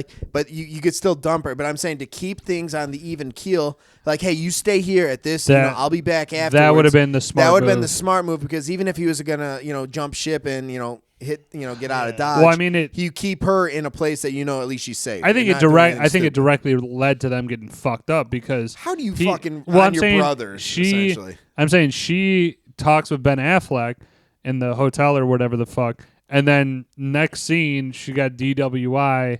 And then she's spiteful now, going, fuck him. He threw me out of the thing. I agree with you. Should have kept everything like, hey, we're good. Yes, he seemed to be a very mindful and very strategic, logical guy, logical thinker. My whole thing would have been I'd placate her, and guess what? Hit the bricks afterwards, because you just never show up. Yeah, exactly. After this job, he knew that he was probably going to leave anyway. So all right, I got it. How was there not surveillance on Fergie?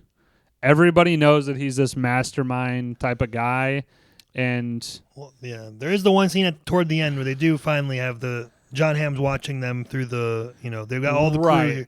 Just the one scene though. You're right. I don't know what the. It just seems like it's a thing of if you guys know this is the guy that runs the jobs and all this stuff.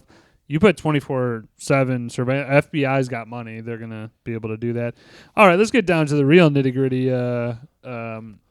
Picking it that I know you guys are gonna love. All right, let's hear it. All right, so Blake Lively and Ben Affleck are fucking, right? And then great scene. I would have mentioned it in best scenes also. Okay, and so because it's Blake Lively. Okay, so first of all, smoke show. Why does that happen? I don't get it. Why does she fuck? No. I think why is Ben Affleck again being a logical, thoughtful guy? Clearly, this chick is nuts. He's got a dick and she's hot, and then he's just the one bar, it's literally one bar scene, and she basically is like, juice? You drinking juice? Okay. And then it's next scene they're right, fucking. Dude, I'm first of all, I'm the just connection between A and I'm B. like, what? You've fucked her probably a bunch of times they before. grew up together. It's probably led to some bad shit, and he's right back to the well. That was the first part, right? Hot. I get it. Sometimes you're driven by other passions. The second part that they do not show, that I have a problem with and you need to show in this movie. Where's the sex scene? Where is the condom? Did he use a condom? Do you want to see a guy put on a condom? I think it would be very imperative to the narrative because, oh my God. because the whole movie that I'm thinking, did he just bust up inside that chick? So you just want a ripped condom maybe off the camera? Just a little throwing over there. What is this, 40 days and 40 nights? Oh my God. All I'm saying right? is that maybe even just a scene with them opening one up or something like that while they're or getting it's on going, the table or something. on the table. Yeah. I'm just looking at it going this chick is batshit crazy on oxy and maybe, coke and all this stuff, and you're gonna bust inside of her. Yeah, they want it that way, so you wonder if that's his kid or not. Now I'm clearly thinking it's his fucking kid because he's just give it a half and half. Fucking shine. He's just fucking. Fucking shine. He's absolutely just dropping loads in there all the time. Yeah, like a dump truck. Jesus. Where are you guys picking up on this? All right. My picking it on. My picking it. Let me go real quick. You have Blake Lively who gets all pissed off, DWI. Let's even say it happened that morning. It seems like the job was happening soon thereafter, and the job itself should only take about 20 minutes from start to finish of collecting the cash, getting the EMT, and getting out, right? Not any longer than that. 30 minutes. Not really. 20 to 30 minutes, I'd imagine. Because you got to walk. There's a long way they're walking in the I'm saying about 20 to 30 minutes, but you're saying at a DWI, and she finally breaks down and tells them that they could get all of the FBI, all of Boston PD on site, clear the streets. I was like, dude, bullshit. Yeah, it's a quick turnaround. I was like, dude, bullshit. They would have been out of with that EMT vehicle within 10, I think within the time frame. I agree. It's pretty quick. I think this heist thing at Fenway's probably taking at least like 45 minutes, 40 minutes. No, it can't be. It absolutely can't be. If you start a clock on the time where they start walking, and they're walking through the whole thing. There's a brisk pace. Let's say it's like a 10-minute walk at least to the cash room. Then they have the argument with those guys, the standoff. Put them down. That's another 10. They got to handcuff them all, and then how long it takes for those guys to open the door. We don't know how. I'm saying that scene of putting the guys on the ground and getting into the vault. Probably the next 10 minutes. Another 10. And then you got the cash. Now you got to get into the cash room still before that even. No, I'm saying that 10 minutes. That whole thing that encompasses 10 minutes. Okay, now you're out of the cash room. Now you're another 10 minutes back to wherever the fuck you were. That's 30. Now you're still getting into the car. Like I said, given the off. time frame, and by the time Blake, starts to squeal. I agree. Yeah, it's pretty quick. As he says in the movie, Bobby, we are a national organization. Whatever. But I had one. I got one question. Sorry to just kind of cut you off there. Does it not seem at certain instances like Doug is trying to get Jem jammed up or busted? How so? Feel like there's a couple times where without directly snitching, to the obviously, he's not talking to the feds. The conversation or anything like with Claire, he's like, I bet he has a tattoo, on conversation record. with Claire, he's talking to well, you should report it, and then he kind of backtracks and he's like, well, then you might be called as a witness or doing this shit. Yeah, Mr. Subject. I just expert. think he's starting. It's the starting piece for him. You can see he's getting fed up. Jem is clearly like, I'm gonna die before I go back to jail, and Ben Affleck is like, he's not fuck. subscribing. He's like, to that. fuck that. And then on top of it, Fergie is going, no, you're doing the job. So you're backed into a corner. Mm-hmm. I mean, it almost kind of makes sense, though. And then when you see Jem absolutely getting fucked, he's like, it happened. I'm back here. I'm not fucking getting involved. To me, my interpretation was... Hold on. Did you hit your mic? Just have come through. Mine's coming through. Ryan Jr. Talk. Am I coming through yet? Yeah, you're coming through now. Okay. That was weird. So my interpretation was that he was telling her what she wanted to hear, so he could kind of go oppo eventually later, where he's like, "Oh yeah, you should tell the cops," because you don't want to be like, "No, don't tell the cops," because they'd be like, "Why would you just say that? It's weird." Like, it is weird, but it's also like, do you? To me, it was like. He was like, don't tell the cop, you should tell the cops. But then he was like, oh, but wait, if you do that, then you got to go to trial or you got to worry about this or that. You know what? And then he has even a line, I believe. He's like, why don't you wait to play that card? That's your card to play whenever you want. And you know what? That's his point. It's a valid point. It really is. And then later on, I forgot what you said. Later on or whatever, with the other part of it, he even tries to get her to take the trip with him. Oh, let's go away. Like, come with me or whatever. I do like the scene, though, that kind of follows up with that, where the money's found in the garden that she's tending, and there's a tangerine placed under the stacks. Well, that leads into my part of my picking Nits. All right, run it. The part, how you not stopping Ben Affleck walking, on Claire's block? Like, shouldn't you have, an APB of a description of him? Anybody with this... A white guy who's wearing glasses, tall, and a hat. His height with dark hair, 6'3", brown hair. With his build... Hey, try pushing your bottom. I don't know what's going on, man. Okay, but his description, hold on. Regardless of his description, that's a tough one to even pull, even if it's a few blocks away. You're in Boston. It's pretty obvious. I mean, come on. They're not going to be like, oh, sir, let me get your ID for 2 seconds.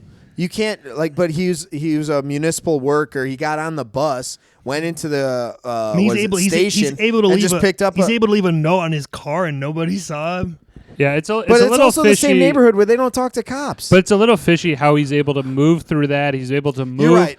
as a cop. But the cops are thing. staking out the neighborhood, and the FBI, they're around everywhere. They even said, "Sir, keep it moving" or whatever. Like, but if you keep your head down, he had glasses. Like, I'm just saying. Well, he does. He's like, oh, just going to work. I mean, I could see a cop going like, I'm not going to jam this guy up or like whatever. I said, I think they were just informed about some of the details. I don't know. Do you think he really had enough time to bury the money in the garden and all that?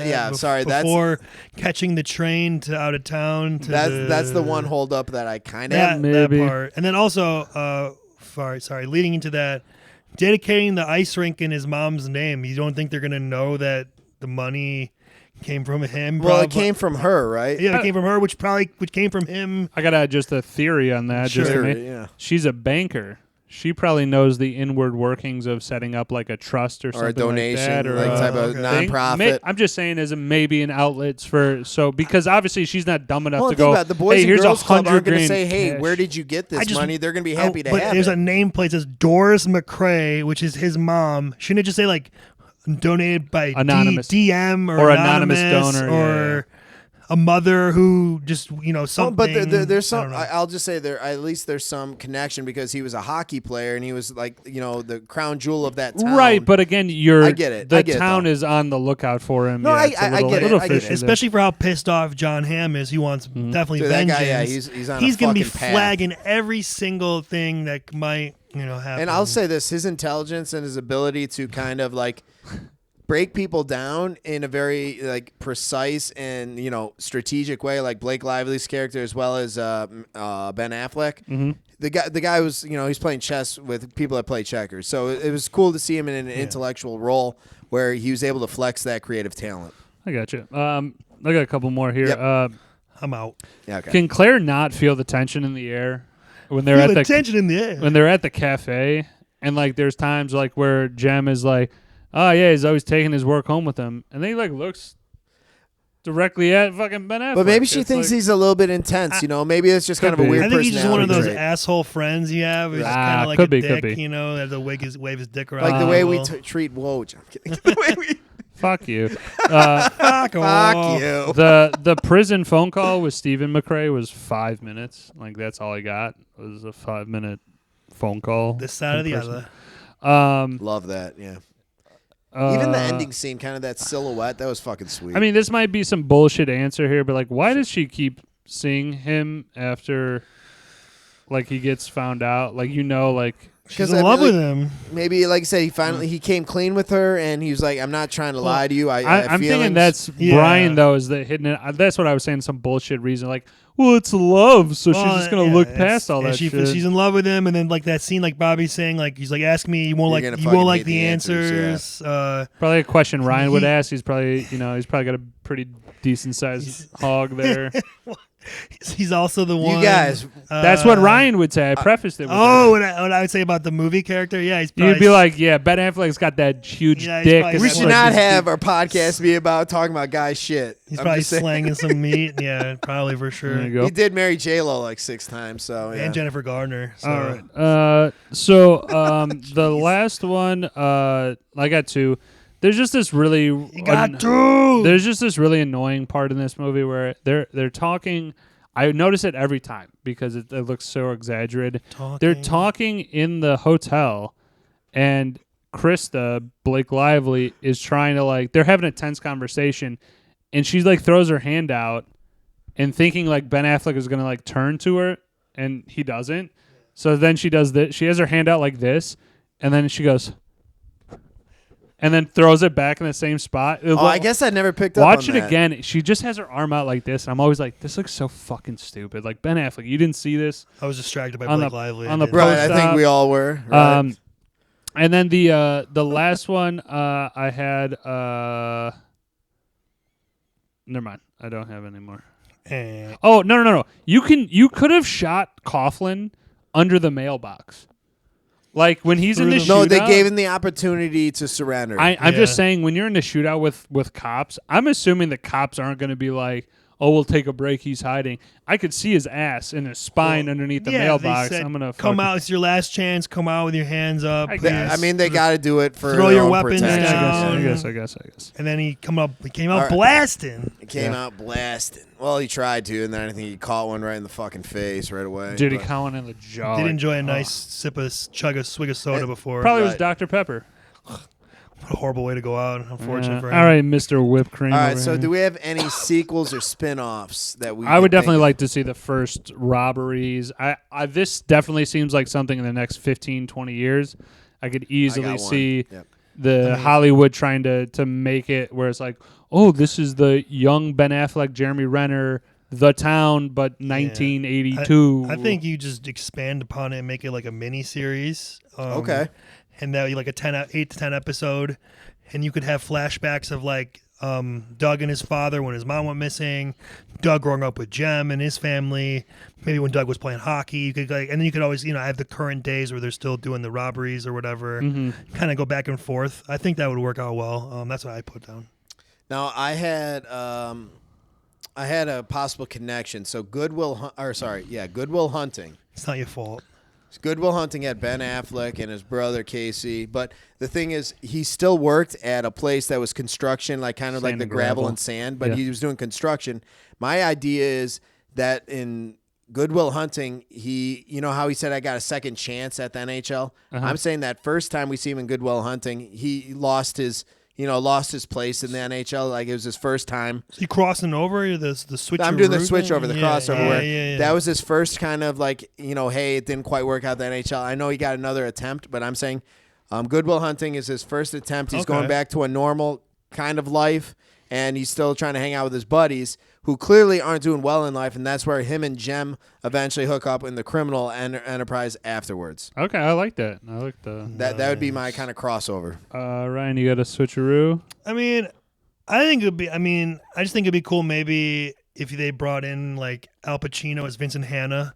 He's like this guy season. Yeah, like he's a veteran. He's done this before. Maybe John Hamm goes to advice to him or something. Like, back in '95. I was after Neil, whatever, and then I got you. The whole thing. They could definitely use a older mentor, a positive mentor in this role. Also, I kind of mentioned the crew of Ben Affleck's crew. I like 3 of the 4. John Hamm could have used a couple more sidekick guys or other people in his crew. Titus Welliver is fine. He doesn't get much. It's basically just John Hamm against the 3 or 4. I almost wanted to see a sequel where, this is kind of my idea of it. So we know he's in Tangerine, Florida, or something like that. That Claire eventually comes out his way, and then you have John Hamm who's totally hell bent on finding him, basically almost to that like Heat moment where it's like, he goes and confronts him, sees him in Florida, and it comes to like a final showdown. Oh, that'd be cool. I think that'd be cool where Ben Affleck eventually clips him, and then he heads maybe further south in the Bahamas. Like Ben Affleck's on the run or something? Yeah, clearly he's already on the run in Tangerine. Like I'm just saying that this guy, let's say John Hamm gets fired. John Hamm gets fired because maybe he's too intense and he's trying to hunt down this thing that they're like, hey, it's done. Like this case is over, and he's putting too much effort towards it. So eventually he gets canned, but he does his own personal like vendetta hunt against him, and that's the sequel where they get confronted in Florida and shit goes south. I like it. For the switcheroo, I'm pretty straightforward. I fucking hate Rebecca Hall.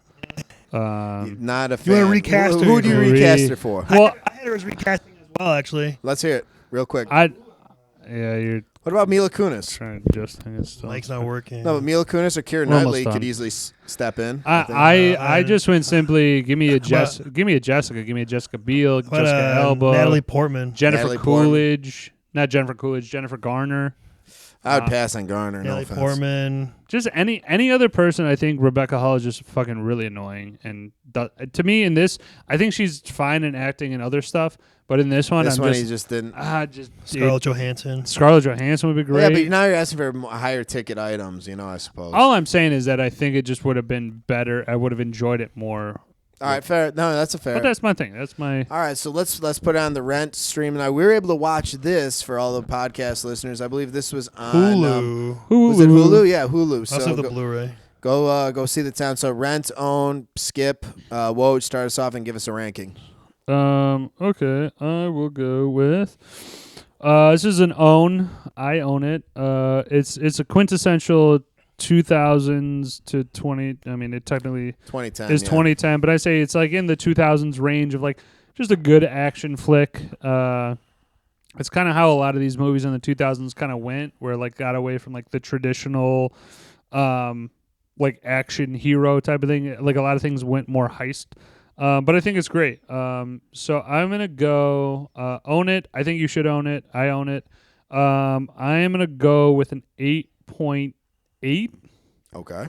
And again, the action in it is great. I just wish a couple things would have. I don't know. Just a couple things that I'm just like, oh, if you had, like, as you mentioned, the fourth guy, if they brought in another fourth guy, I would have been like, dude, this would have been great. I think that Bernthal, that was a hell of a Bernthal was fucking a great pick, dude. one, That would have been. Yeah, I liked it. I love Bernthal guy. Mm-hmm. I'm going to own, obviously. I do own it. You Extended, hear me? I think the extended version definitely. Like coming through? Yeah, you're good. You're Okay, good. I'll let you know if you're not. So I'm going to give it a 9.1. I think it's really good. Definitely one of the best heist movies. I think probably Heat's got it beat, but this might be number 2. As far as if you're really into those type of movies, I would definitely really recommend it. And if you love Boston movies as well and Ben Affleck, definitely a recommend. Yeah, I mean, all the way through. It's a movie to own. I think, like you said, get the extended version. I think there's a lot of other scenes, and I want to ask you just real quickly after we're done with this, what scenes were involved, just real quick. I would give this a 9.3, own it. There could be room for improvement, but, man, a lot of this hits. So what were some of the extended scenes? Because I remember the FBI scene where I think they talked to the IT guy's mom. I think there's more with like, excuse me, with like John Hamm and Blake Lively. There's a couple more scenes with them that kind of were doing a little more with that. I thought that canvassing the neighborhood too, and them like saying "fuck off." There's like an extended scene of them like recycling the money or whatever, like going to a strip club. Oh, okay, just bringing out cash, yeah, that kind of thing. And then other stuff. I think there's like longer scenes of stuff. I can't remember all of it. It's been a minute. I just watched the regular version yesterday, but there's about like I think like 30 minutes more or something like that at least. So yeah, go check that out in special features if it's there. Yeah. All right, and who's our next run at the movie mill? I Woj, believe right? it is me. Woj. And we're trying to figure out what we want to do here. I think you go with the initial Plane, one. man. Shut Jesus. your whore mouth. Oh my God. Today, Junior. I was deciding in my brain. Dude, we've been on this for an hour and a half. Let's go. Yeah, I didn't think about it until just now. I forgot. Okay. This is the fucking leadership You're fucking up. You're fucking up. You're weak. Yeah. Correct me if I'm wrong. We haven't done a National Lampoon movie. No, we have not. Okay. Well, no, we didn't. No, you're right. Yeah. We haven't done one. I'm going to go with National Lampoon's Animal House. Okay. Oh, shit. Yeah, this is definitely one of my favorite. And I thought I was going Van Wilder. So did I. Yeah, I know. Same thing. And we will we'll chop it up on the next one though. Well, Animal obviously House. Fucking A. we'll get the fucking mics fixed. I don't know what the fuck happened, Animal but House. sorry about that for all those listeners that still stuck with us. But for the Journeymen Lounge podcast, I am Woj. I'm Fergie. And I'm Bobby. And we will talk to y'all next week. And again, a lot of shit coming out. It should be out by this point. But check out all this other stuff. We got some great clips and videos, some tabletop games. We'll be doing those again. Check it out. Peace out. See ya. Fuck it.